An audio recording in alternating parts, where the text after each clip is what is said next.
parang walang nangyari. Yan po ang statement ng ating butihing Senadora Risa Hontiveros. Siguro po para sa inyong mga wala dito, pero para sa amin na nandito, napakaraming nangyari. Takot na takot po ako na kailangan ko na magpaalam sa mga anak ko. At yung staff ko, 2 pintuan ang pagitan ko sa putukan. Yung staff ko na si Claire, na 20 years na sa akin, nandun siya sa labas. She has a 12-year-old son.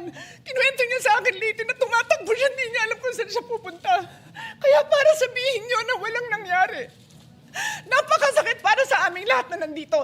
And as I said, 2 pintuan na nagpo-protect sa akin sa putukan. Pero yung media, yung Senate staff, yung hindi naman makauwi dahil sila ang security, sila ang elevator women and boys natin, nandoon po sila. So dear colleagues, napakarami nang nangyari. And one more thing, wala ho akong sinisisi. Pero nung pagkatapos ng lahat, pagtingin ko ng group natin, yung dating majority group, walang ni isa sa inyong nangamusta sa amin. Some of you I've known for 20 years, 10 years, and I didn't even hear any of you say, kamusta na kayo dyan? Napakasakit nun sa akin.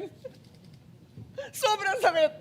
So yun ang masasabi ko. Yes, I am very ready to share my story, to ask questions. Pero kung wala ho kayo dito, huwag niyong questionin yung mga nangyari sa mga nandito. Dahil nandito kami, kasama ng staff namin, Senate staff. You have your own story. I respect that.